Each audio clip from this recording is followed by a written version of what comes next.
Hello hi welcome to Sanu Shetty mini blog. ಇವತ್ತಿನ video ಏನಂದರೆ kebab ಮತ್ತು ಬಿರಿಯಾನಿ ನಾನು ಹೇಗೆ ಮಾಡ್ತೀನಿ ಅಂತೇಳ್ಬಿಟ್ಟು ನಿಮ್ಮೊಂದಿಗೆ ಶೇರ್ ಮಾಡ್ತಿದ್ದೀನಿ. ಬನ್ನಿ ನೋಡೋಣ. ಫಸ್ಟಿಗೆ ಒಂದು ಬೌಲ್ ಇಟ್ಕೊಂಡು ಫ್ಲವರ್ ಹಾಕಲ್ಲ, ಅದ್ರ ಬದಲು ನಾನು ಅಕ್ಕಿ ಹಿಟ್ಟು ಹಾಕ್ತೀನಿ 2 ಸ್ಪೂನು. ತರಿಯಾಗಿ ಚೆನ್ನಾಗಿ ಬರುತ್ತೆ ಅಂತ ಹೇಳ್ಬಿಟ್ಟು ಕಬಾಬು. ಅದಕ್ಕೆ ಒಂದು 2 ಸ್ಪೂನಷ್ಟು ನಾನು ಖಾರ ಪುಡಿನ ಹಾಕ್ತಾಯಿದ್ದೀನಿ. ನಾನು ಯಾವ ಪೌಡ್ರ್ ಯೂಸ್ ಮಾಡ್ತೀನಿ ಅಂದರೆ ಇದು ಮಲ್ನಾಡ್ ಸ್ಪೆಷಲ್ ಕಬಾಬ್ ಮಸಾಲ, ಇದನ್ನು ಹಾಕ್ತೀನಿ. ಯಾಕಂದರೆ ತುಂಬ ಚೆನ್ನಾಗಿ ಬರುತ್ತೆ ಅಂತ ಹೇಳಿಬಿಟ್ಟು, ಟೇಸ್ಟಿಯಾಗೂ ಇರುತ್ತೆ, ಚೆನ್ನಾಗಿರುತ್ತೆ. ಶುಂಠಿ ಬೆಳ್ಳುಳ್ಳಿ ಪೇಸ್ಟ್ ಏನೂ ಹಾಕಲ್ಲ, ನಾನು ಅಷ್ಟೇ ಖಾರ ಪುಡಿ, ಉಪ್ಪು, ಒಂದು 2 ಸ್ಪೂನಷ್ಟು ಅಕ್ಕಿ ಹಿಟ್ಟು ಹಾಕ್ಬಿಟ್ಟು ಕಲಿಸ್ಕೊಂಡ್ಬಿಡ್ತೀನಿ. ನನಗೆ ಎಷ್ಟು ಬೇಕು ಅಷ್ಟು ಖಾರ ಹಾಕ್ಬಿಟ್ಟು, ನಮ್ಮಲ್ಲಿ ಸ್ವಲ್ಪ ಖಾರ ಸ್ವಲ್ಪ ಜಾಸ್ತಿನೇ ತಿನ್ನೋದು ಅಂತ ಹೇಳ್ಬಿಟ್ಟು ಒಂದು 2 ಸ್ಪೂನಷ್ಟು ಖಾರ ಜಾಸ್ತಿ ಹಾಕಿದ್ದೀನಿ. ಉಪ್ಪು ಹಾಕಿ ಕಬಾಬ್ ಪೌಡ್ರ್ ಹಾಕ್ಬಿಟ್ರೆ ಮುಗೀತು. ಒಂದು ಮೊಟ್ಟೆ ಹಾಕ್ಕೊಬಿಡ್ತೀನಿ, ಚೆನ್ನಾಗಾಗುತ್ತೆ ಅಂತೇಳ್ಬಿಟ್ಟು. ಮಸಾಲೆ ಎಲ್ಲ ಗಟ್ಟಿಯಾಗಿ ಚಿಕನ್ನಿಗೆ ಅಂಟ್ಕೊಬಿಡುತ್ತೆ ಅಂತ ಹೇಳಿಬಿಟ್ಟು, ಚೆನ್ನಾಗಾಗುತ್ತೆ ಕಬಾಬು ಕಲಸಲ್ಲ ಅಂತ ಹೇಳಿಬಿಟ್ಟು ಚೆನ್ನಾಗಿ ಕಲಿಸ್ಕೊಂಡಾಗಿದ್ಮೇಲೆ ಚಿಕನ್ನು ತೊಳೆದು ಇಟ್ಕೊಂಡಿದ್ದೆ ಆಲ್ರೆಡಿ, ಅದನ್ನು ಹಾಕಿಬಿಟ್ಟು ಕಲಿಸ್ಕೊಟ್ಬಿಡ್ತೀನಿ. ಚೆನ್ನಾಗಾಗುತ್ತೆ ಕಬಾಬ್. ನಾನು ಮಾಡೋ ಕಬಾಬ್ ನನಗೆ ಇಷ್ಟ. ಸ್ವಲ್ಪ ಖಾರ ಉಪ್ಪು ಮೇನ್ ಕಬಾಬ್ಗೆ ಅಂತ ಹೇಳ್ಬಿಟ್ಟು, ಸ್ವಲ್ಪ ಖಾರ ನಮ್ಮಲ್ಲಿ ಸ್ವಲ್ಪ ಜಾಸ್ತಿ ಅಲ್ವಾ ತಿನ್ನೋದು ಅಂತ ಹೇಳಿಬಿಟ್ಟು ಕಬಾಬು ಹಾಕಿಬಿಟ್ಟು ಕಬಾಬಿನ ರೆಡಿ ಆಯಿತು. ಕಲಸಿಟ್ಬಿಟ್ಟು ಚೆನ್ನಾಗಿ ಉಪ್ಪು ಖಾರ ಇಲ್ಲ ಅಂತೇಳ್ಬಿಟ್ಟು, ಆಮೇಲೆ ಬಿರಿಯಾನಿ ಮಾಡೋಣ ಅಂತ ಹೇಳ್ಬಿಟ್ಟು ಸ್ವಲ್ಪ ಪೇಸ್ಟ್ನ ನಾನು ರೆಡಿ ಮಾಡಿ ಇಟ್ಕೊಂಡೆ. ಶುಂಠಿ ಬೆಳ್ಳುಳ್ಳಿ ಪೇಸ್ಟ್, ಅದಕ್ಕೊಂದು 2 ಹಸಿಮೆಣ್ಸಿನ್ಕಾಯಿ ಹಾಕ್ಬಿಟ್ಟು ರುಬ್ಬಿ ಇಟ್ಕೊಬಿಟ್ಟೆ. ನಾನು ಫಸ್ಟ್ ಎಲ್ಲದಕ್ಕೂ ಹೆಚ್ಚಿಟ್ಕೊಬಿಟ್ಟಿದ್ದೀನಿ. ಸಾಂಬಾರು ಸೊಪ್ಪು, ಮೆಂತ್ಯ ಸೊಪ್ಪು, ಪುದೀನ ಸೊಪ್ಪು, ಒಂದು 10 ಹಸಿಮೆಣ್ಸಿನ್ಕಾಯಿ. ಇದು ಪೇಸ್ಟ್ ನಾನು ಇದನ್ನೇ ಯೂಸ್ ಮಾಡೋದು, ತೇಜು ಚಿಕನ್ ಬಿರಿಯಾನಿ ಪೇಸ್ಟ್. ನಾನು ತಿಂಗಳಿಗೆ ಒಂದು ಸತಿ ಬಿರಿಯಾನಿ ಮಾಡ್ತಿರ್ತೀನಿ, ಹಾಗಾಗಿ ಒಂದು 3 ಈರುಳ್ಳಿ, ಆಮೇಲೆ ಒಂದೇ ಒಂದು ಟೊಮೊಟೊ ಕೊಯ್ದು ಇಟ್ಕೊಂಡಿದ್ದೀನಿ. ಸ್ವಲ್ಪ ಮಸಾಲೆ ಐಟಮ್ ಚಕ್ಕೆ ಲವಂಗ ಏಲಕ್ಕಿ, ಚಿಕನ್ 1.5 kg ತೊಗೊಂಡಿದ್ದೀನಿ. ಮತ್ತು ಟೊಮೊಟೊ ರುಬ್ಬಿಟ್ಕೊಂಡಿದ್ದೀನಿ. ಒಂದು 2 ಟೊಮೊಟೊನ ತರಿಯಾಗಿ ರುಬ್ಬಿಟ್ಕೊಂಡಿದ್ದೀನಿ. ನಾನು ಫಸ್ಟಿಗೆ ಬಿರಿಯಾನಿ ಮಾಡೋದಾದರೆ ನಾನು ದೊಡ್ಡ ಪಾತ್ರೆನೇ ಇಟ್ಕೊತೀನಿ. ಯಾಕಂದರೆ ಸ್ವಲ್ಪ ಕೈಯೆಲ್ಲ ಆಡ್ಸೋಕ್ಕೆ ಚೆನ್ನಾಗಾಗುತ್ತೆ, ಅನ್ನನೂ ಚೆನ್ನಾಗಿ ಹರಳುತ್ತೆ ಅಂತ ಹೇಳಿಬಿಟ್ಟು ನಾನು ದೊಡ್ಡ ಪಾತ್ರೆನೇ ಇಟ್ಕೊಂಡಿದ್ದೀನಿ. ಫಸ್ಟಿಗೆ ಒಂದು ಸ್ವಲ್ಪ ಆಯಿಲ್ ಹಾಕಿದ್ದೆ. ಯಾವುದೋ ಅಂದರೆ ಕಬಾಬು ಕರೆದಿರ್ತಾರಲ್ಲ, ಆಯಿಲ್ ಹಾಕಿದರೆ ಒಂಥರ ಟೇಸ್ಟಿಯಾಗಿ ಚೆನ್ನಾಗಿ ಬರುತ್ತೆ ಅಂತ ಹೇಳಿಬಿಟ್ಟು ನಾನು ಆಯಿಲ್ ಹಾಕಿದ್ದೆ. ಅದಾದಮೇಲೆ ಸ್ವಲ್ಪ ತುಪ್ಪ ಹಾಕ್ಬಿಟ್ಟು ಸ್ವಲ್ಪ ಎಣ್ಣೆ ಕಡಿಮೆ ಆಯಿತು ಅಂತ ಹೇಳಿಬಿಟ್ಟು ಎಣ್ಣೆನೇ ಯೂಸ್ ಮಾಡ್ತೀನಿ. ಪಕ್ಕಕ್ಕೆ ನಾನು ನೀರನ್ನ ಬಿಸಿ ಮಾಡೋಕ್ಕಿಟ್ಟಿದ್ದೆ. ನಾನು ಅನ್ನನೇ ಸಪ್ರೇಟು, ಗ್ರೇವಿನ ಸಪ್ರೇಟ್ ಮಾಡ್ಕೊಂಡು ನಾನು ಬಿರಿಯಾನಿ ಮಾಡ್ತೀನಿ.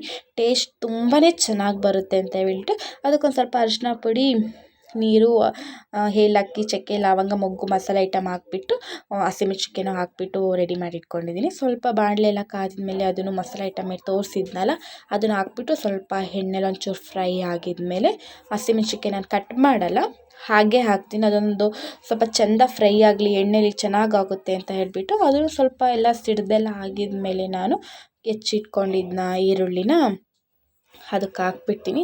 ಅದು ಸ್ವಲ್ಪ ಎಣ್ಣೆಲಿ ಚೆಂದ ಬಾಡಲಿ ಅಂತ ಹೇಳಿಬಿಟ್ಟು, ಚೆನ್ನಾಗಾಗುತ್ತೆ ಎಣ್ಣೆಲಿ ಸ್ವಲ್ಪ ಬಾಡಿಸಿದ ಮೇಲೇ ಚೆನ್ನಾಗಾಗೋದಲ್ವ ಈರುಳ್ಳಿ ಅಂತೇಳ್ಬಿಟ್ಟು ಅದನ್ನು ಸ್ವಲ್ಪ ಚೆನ್ನಾಗಿ ಬಾಡಿಸ್ಕೊತಿದ್ದೀನಿ. ಬಾಡಿಸೆಲ್ಲ ಹಾಕಿದ್ಮೇಲೆ ನಾನು ಟೊಮೊಟೊನ ತರಿಯಾಗಿ ರುಬ್ಬಿಟ್ಕೊಂಡಿದ್ನಲ್ಲ, ಅದನ್ನು ಸ್ವಲ್ಪ ಹಾಕ್ತೀನಿ. ಸ್ವಲ್ಪ ಚೆನ್ನಾಗಿ ಎಣ್ಣೆಲಿ ಬಾಡಿದ್ರೇ ಈರುಳ್ಳಿ ಚೆನ್ನಾಗಾಗೋದು ಅಂತೇಳ್ಬಿಟ್ಟು, ಆವಾಗಲೇ ನಾನು ನಿಮಗೆ ಹೇಳಿದ್ನೇ ಎಲ್ಲ ಪೇಸ್ಟ್ನ ನಾನು ರೆಡಿ ಮಾಡಿ ಇಟ್ಕೊಂಡಿದ್ದೆ ಅಂತ. ಅದಕ್ಕೆ ಸ್ವಲ್ಪ ಶುಂಠಿ ಬೆಳ್ಳುಳ್ಳಿ, ಹಸಿಮೆಣ್ಸಿನ್ಕಾಯಿ, ಸ್ವಲ್ಪ ಸಾಂಬಾರು ಸೊಪ್ಪು, ಅರಿಶಿನ, ಉಪ್ಪು ಹಾಕಿಬಿಟ್ಟು ನಾನು ಗ್ರೈಂಡ್ ಮಾಡಿ ಇಟ್ಕೊಂಡಿದ್ದೀನಿ. ಏನಾಗಲ್ಲ, ಚೆನ್ನಾಗಾಗುತ್ತೆ ಅಂತ. ತುಂಬ ದಿನ ಇಟ್ಟರೂ ಏನಾಗಲ್ಲ, ತುಂಬ ಚೆನ್ನಾಗಾಗುತ್ತೆ ಅಂತ ಹೇಳ್ಬಿಟ್ಟು ನಾನು ಹೇಳಿದ್ರೆ ನಿಮಗೆ ಪೇಸ್ಟ್ ಮಾಡಿ ಇಟ್ಕೊಂಡಿದ್ದೆ ಅಂತ ಹೇಳ್ಬಿಟ್ಟು ಪೇಸ್ಟ್ನ ರೆಡಿ ಮಾಡಿ ಇಟ್ಕೊಂಡು ಅದನ್ನು ಹಾಕಿದ್ದೀನಿ. ಅದು ಹಸಿ ವಾಸನೆ ಹೋದರೆ ಚೆನ್ನಾಗಾಗುತ್ತೆ ಅಂತ ಹೇಳಿಬಿಟ್ಟು ನಾನು ಅದನ್ನು 3 ಸ್ಪೂನ್ ಹಾಕಿದ್ದೀನಿ ಪೇಸ್ಟ್. ಚೆನ್ನಾಗಿ ಹಸಿ ವಾಸನೆ ಹೋಗಬೇಕು. ಏನೇ ವಸ್ತು ಮಾಡೋದಾದ್ರೆ ನೀವು ನಾನ್ ವೆಜ್ನ ಹಸಿ ವಾಸನೆ ಹೋದ್ರೇ ಚೆನ್ನಾಗಾಗೋದು. ಹಸಿ ವಾಸನೆ ಎಲ್ಲ ಆಗಿದ್ಮೇಲೆ ನಾನು ಟೊಮೊಟೊ ರುಬ್ಬಿಟ್ಕೊಂಡಿದ್ದೆ ಅಂತ ಹೇಳಿದ್ನಲ್ಲ 2, ಅದನ್ನು ಸ್ವಲ್ಪ ತರಿಯಾಗಿ ನಾನು ರುಬ್ಬಿಟ್ಕೊಂಡಿದ್ದೆ ಟೊಮೊಟೊನ, ಅದನ್ನು ಹಾಕಿ ಸ್ವಲ್ಪ ನಮಗೆ ಎಷ್ಟು ಬೇಕಷ್ಟು ಉಪ್ಪನ್ನು ಹಾಕಿಬಿಟ್ಟು ನಾನು ತಿರ್ಕೊಂಡ್ಬಿಟ್ಟೆ. ಸ್ವಲ್ಪ ಕುದೀಲಿ ಅಂತ ಹೇಳಿಬಿಟ್ಟು ಅದನ್ನು ಎಲ್ಲ ಕಡೆ ಉಪ್ಪು ಎಲ್ಲ ಹಾಕಿದ್ಮೇಲೆ ಚಿಕನ್ ತೊಗೊಂಡು, ಅದು ಮೊದಲು ನಾನು ತೊಳೆದಿಟ್ಕೊಂಡಿದ್ದೆ ಚಿಕನ್ನು, ಆ ಚಿಕನ್ನು ಹಾಕ್ಬಿಟ್ಟು ನಾನು ತಿರ್ಕೊಟ್ಬಿಟ್ಟಿದ್ದೀನಿ. ನಾನೇನಾದರೂ ಬಿರಿಯಾನಿ ಮಾಡೋದಾದರೆ ತುಂಬ ಚಿಕ್ಕದಾಗಿ ನಾನು ಪೀಸ್ನ ಒಡ್ಸಲ್ಲ, ಯಾಕಂದರೆ ತಿರ್ಕೊಟ್ಬೇಕಾದ್ರೆ ಫುಲ್ಲು ಕಲಸೋದಂಗೆ ಆಗುತ್ತೆ, ಪೀಸೇ ಇಲ್ದಂಗೆ ಆಗುತ್ತೆ. ಹಾಗಾಗಿ ನಾನು ಸ್ವಲ್ಪ ದಪ್ಪಾಗಿ ಪೀಸ್ನ ಒಡಿಸಿದ್ದೀನಿ. ಅದಕ್ಕೆ ಸ್ವಲ್ಪ ಅರಿಶಿನ ಪುಡಿ ಹಾಕಿಬಿಟ್ಟು ನಾನು ಸ್ವಲ್ಪ ಅರಿಶಿನ ಪುಡಿ, ಒಂದು ಸ್ಪೂನಷ್ಟು ಖಾರ ಪುಡಿ ಹಾಕಿದ್ದೀನಿ. ಯಾಕಂದರೆ ಸ್ವಲ್ಪ ಖಾರ ಖಾರ ಆದರೆ ಚೆನ್ನಾಗೋಗುತ್ತೆ ಅಂದ್ಬಿಟ್ಟು. ಸ್ವಲ್ಪ ಮನೇಲಿ ಹುಷಾರಿರಲಿಲ್ಲ, ಹಾಗಾಗಿ ನೀರು ಕುದೀತಿತ್ತು, ಅದಕ್ಕೂ ಸ್ವಲ್ಪ ಅಕ್ಕಿ ಹಾಕ್ಬಿಟ್ಟು ಅದು ಅದ್ರ ಪಾಡಿಗೆ ಅದಾಗಲಿ ಅಂತ ಹೇಳ್ಬಿಟ್ಟು ಅದ್ರ ಪಾಡಿಗೆ ಬಿಟ್ಟೆ. ಆವಾಗಲೇ ನಾನು ಸಾಂಬಾರು ಸೊಪ್ಪು, ಮೆಂತ್ಯ ಸೊಪ್ಪು ಎಲ್ಲ ಹೆಚ್ಚಿಟ್ಕೊಂಡಿದ್ನಲ್ಲ ಅದನ್ನು ಹಾಕ್ತಾಯಿದ್ದೀನಿ. ಸ್ವಲ್ಪ ಅರ್ಧಂಬರ್ಧ ನಾನು ಇದನ್ನು ಚಿಕನ್ನ ಬೇಯಿಸಿಟ್ಕೊಂಡು ಬಿಡ್ತೀನಿ, ಚೆನ್ನಾಗಾಗುತ್ತೆ ಅಂತ ಹೇಳ್ಬಿಟ್ಟು. ಎಲ್ಲ ಮಸಾಲ ಹಾಕ್ಬಿಟ್ಟು ಮಾಡಿದ್ರೇ ಬಿರಿಯಾನಿ ಒಂಥರ ಇರುತ್ತೆ. ಈ ಥರ ಮಾಡಿದ್ರೇ ಬಿರಿಯಾನಿ ತುಂಬ ಚೆನ್ನಾಗುತ್ತೆ, ಟೇಸ್ಟಿಯಾಗಿರುತ್ತೆ, ಚೆನ್ನಾಗಾಗುತ್ತೆ ಅಂತ ಹೇಳಿಬಿಟ್ಟು ಚಿಕನ್ನೆಲ್ಲ ರೆಡಿಯಾಗಿ ಹೋಗಿತ್ತು. ಅರ್ಧಂಬರ್ಧ ಬೇಯಿಸ್ಕೊಂಡು ಬಿಡ್ತೀನಿ. ಮೊಸರಿರಲಿಲ್ಲ ಅಂತ ಹೇಳಿಬಿಟ್ಟು ನಾನು ಒಂದು 3 ಹನಿಯಷ್ಟು ನಿಂಬೆಹಣ್ಣು ಹಾಕ್ತಾಯಿದ್ದೀನಿ ಅಷ್ಟೇ, ಇಲ್ಲಾಂದರೆ ಹುಳಿ ಹುಳಿ ಆಗಿಬಿಡುತ್ತೆ ಅಂತ ಹೇಳಿಬಿಟ್ಟು. ಚಿಕನ್ ರೆಡಿಯಾಗಿ ಹೋಗಿತ್ತು, ಸ್ವಲ್ಪ ಬೇಯಬೇಕು ಅಂತೇಳಿ ಅನ್ನನೂ ಪಕ್ಕಕ್ಕೆ ಇಟ್ಟಿದ್ನಲ್ಲ, ಅನ್ನನೂ ಆಗೋಗಿತ್ತು. ಒಂದು ಸ್ವಲ್ಪ ಅನ್ನನೂ ಅಷ್ಟೇ ಅರ್ಧಂಬರ್ಧ ಬೇಯಿಸ್ಕೊಬಿಡ್ತೀನಿ. ಚಿಕನ್ ಆಗೋಗಿತ್ತು, ತುಂಬಾ ಆಗಿಬಿಟ್ರೆ ಕಲಸೋದಂಗೆ ಆಗುತ್ತೆ ಅಂತ ಹೇಳಿಬಿಟ್ಟು ನಾನು ಚಿಕನ್ ಆಗಿರೋದನ್ನು ತೆಗೆದಿಟ್ಕೊಬಿಟ್ಟಿದ್ದೆ. ಫಸ್ಟಿಗೆ ಒಂದು ಸ್ವಲ್ಪ ಚಿಕನ್ನ ತೆಗೆದಿಟ್ಕೊಂಡು ಕೆಳಗೆ ಒಂದು ಸ್ವಲ್ಪ ಗ್ರೇವಿ ಏನಾದ್ರು ಬಿಟ್ಬಿಟ್ಟು ಇಟ್ಕೊಂಡಿದ್ದೆ, ಅನ್ನ ಆಗಲಿ ಅಂತ ಹೇಳ್ಬಿಟ್ಟು. ಅನ್ನ ಒಂದು ಸ್ವಲ್ಪ ಆಗಬೇಕಿತ್ತು, ಒಂದು ಕುದಿಯಷ್ಟು ಆಗಿದ್ದರೆ ಅನ್ನನೂ ರೆಡಿ ಆಗೋಯಿತು. ಅನ್ನನೂ ತೆಗೆದ್ಬಿಟ್ಟು ಒಟ್ಟಿಗೆ ಹಾಕಿಟ್ಬಿಡೋಣ, ಚೆನ್ನಾಗಾಗುತ್ತೆ ಅಂತ ಹೇಳಿಬಿಟ್ಟು ಅನ್ನನೂ ಕೆಳಗೆ ಹಾಕ್ಬಿಟ್ಟು ಎಲ್ಲ ಸುತ್ತಲೂ ಹಾಕಿ ಅದ್ರ ಮೇಲೆ ಚಿಕನು ಹಾಕ್ಬಿಟ್ಟು ರೆಡಿ ಆಗಿಬಿಟ್ರೆ ಮುಗೀತು ಬಿರಿಯಾನಿ. ನೋಡಿ ಫೈನಲಿಗೆ ಬಿರಿಯಾನಿ ಈ ಥರ ಆಗಿ ಸಾಂಬಾರು ಸೊಪ್ಪೆಲ್ಲ ಉದುರಿಸ್ಬಿಟ್ಬಿಟ್ಟಿದ್ದೀನಿ. ಅದೊಂದು ಅರ್ಧ ಗಂಟೆ ಅಷ್ಟು ಸಣ್ಣ ಉರಿ ಒಂದು ಹಂಚಿನ ಮೇಲೆ ಇಟ್ಬಿಟ್ರೆ ಚೆನ್ನಾಗಾಗುತ್ತೆ ಬಿರಿಯಾನಿ. ಈ ಥರ ಆಗೋಗಿತ್ತು ನೋಡಿ, ತುಂಬ ಚೆನ್ನಾಗುತ್ತೆ. ಹಂಚಿನ ಮೇಲೆ ಹಾಕಿಬಿಟ್ಟಿದ್ದೀನಿ, ಸ್ವಲ್ಪ ಏನಾದರೂ ಭಾರ ಹೊಸ್ತು ಹಾಕಿಟ್ಟಿದ್ದೀನಿ.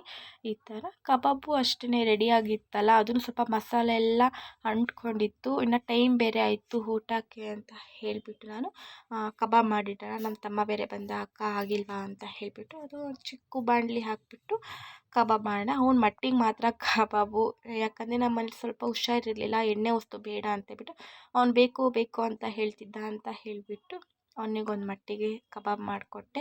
ಒಬ್ಬೊಬ್ಬರು ಕಬಾಬು ಎಣ್ಣೆಗೆ ಹಾಕಿದ ತಕ್ಷಣವೇ ಎಲ್ಲ ಕಲಸೋದಂಗೆ ಆಗಿಬಿಡುತ್ತೆ, ಯಾಕಂದರೆ ಮೊಟ್ಟೆ ಹಾಕಿರಲ್ಲ, ಇಲ್ಲ ಒಬ್ಬೊಬ್ಬರಿಗೆ ಫ್ಲವರ್ ಇಡಿಸುತ್ತೆ, ಒಬ್ಬೊಬ್ರಿಗೆ ಕಾರ್ನ್ಫ್ಲವರ್ ಇಡಿಸಲ್ಲ. ನಾನಂತೂ ಇದುವರೆಗೂ ಫ್ಲವರ್ ಹಾಕಿ ನಾನು ಕಬಾಬೇ ಮಾಡಿಲ್ಲ, ಅಕ್ಕಿಟ್ಟು ಹಾಕಿನೇ ಮಾಡಿರೋದು.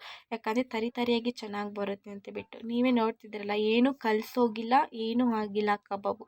ನಾನು ಹೇಳಿರೋ ಥರ ನೀವು ಒಂದ್ಸತಿ ಟ್ರೈ ಮಾಡಿ ನೋಡಿ, ತುಂಬಾ ಚೆನ್ನಾಗಿ ಬರುತ್ತೆ ಕಬಾಬು. ನಮ್ಮ ಮನೇಲಿ ನಾನು ಮಾಡಿದ್ರೇ ಕಬಾಬು ತುಂಬ ಜನ ತಿಂತಾರೆ. ನಮ್ಮ ಮನೇಲಾದರೂ ಫಂಕ್ಷನ್ ಏನಾದರೂ ಇದ್ದರೆ ಕಬಾಬೇ ಜಾಸ್ತಿ ಮಾಡಿಸ್ಕೊಂಡು ತಿಂತಾರೆ, ಅಷ್ಟು ಚೆನ್ನಾಗಿ ಮಾಡ್ತೀಯ ಅಂತ ಹೇಳ್ತಾರೆ. ಹಾಗಾಗಿ ನಾನು ಕಬಾಬೇ ಮಾಡ್ತಾಯಿರ್ತೀನಿ. ನೋಡಿ ಒಬ್ಬೊಬ್ಬರು ಏನು ಮಾಡ್ತಾರೆ ಅಂದರೆ ಫ್ಲವರ್ ಜಾಸ್ತಿ ಹಾಕ್ಬಿಡ್ತಾರೆ, ಇಲ್ಲಾಂದರೆ ಮಸಾಲ ಜಾಸ್ತಿ ಹಾಕ್ಬಿಡ್ತಾರೆ, ಅದ್ರಲ್ಲಿ ಏನಾದರೂ ಒಂದು ಮಿಸ್ ಆಗಿರುತ್ತೆ. ಇದರಲ್ಲಿ ನೋಡಿ ನಿಮಗೇನೂ ಆಗಿಲ್ಲ, ಅಂದರೆ ಮಸಾಲೆ ಎಲ್ಲ ಕಲಸೋಗಿಲ್ಲ, ಏನಾಗಿಲ್ಲ, ಚೆನ್ನಾಗಿ ಬಂದಿದೆ. ನೀವೇ ನೋಡ್ತಿದ್ದೀರಲ್ಲ, ನಾನು ಹೇಳೋದಕ್ಕಿಂತ ನೀವೇ ನೋಡ್ತಿದ್ದೀರಾ ಅದರಲ್ಲಿ ಹೇಗೆ ಬಂದಿದೆ ಅಂತ ಹೇಳಿಬಿಟ್ಟು. ಕಬಾಬೂ ಫೈನಲಾಗಿ ಎಲ್ಲ ರೆಡಿ ಆಗೋಯಿತು. ಫೈನಲಾಗಿ ನೋಡಿ ಬಿರಿಯಾನಿ ಈ ಥರ ಆಗಿತ್ತು, ಬಟ್ ತುಂಬಾ ಚೆನ್ನಾಗಿತ್ತು. ಕಬಾಬು ತುಂಬ ಚೆನ್ನಾಗಿತ್ತು. ಕಬಾಬು ಬಿರಿಯಾನಿ ಕಾಂಬಿನೇಷನ್ ತುಂಬಾ ಚೆನ್ನಾಗಿರುತ್ತೆ ನೋಡಿ. ಫೈನಲಾಗಿ ಕಬಾಬು ರೆಡಿ ಆಯಿತು. ಕಬಾಬು ಮತ್ತು ಬಿರಿಯಾನಿ ಎರಡೂ ರೆಡಿ ಆಗೋಯಿತು. ನಿಮಗೂ ಏನಾದರೂ ಈ ರೆಸಿಪಿ ನಿಮಗೆ ಇಷ್ಟ ಆಗಿದ್ದರೆ ಲೈಕ್ ಮಾಡಿ, ಶೇರ್ ಮಾಡಿ, ಕಮೆಂಟ್ ಮಾಡಿ, ಸಬ್ಸ್ಕ್ರೈಬ್ ಆಗಿ, ಪ್ಲೀಸ್ ಸಪೋರ್ಟ್ ಮಾಡಿ. Thank you so much.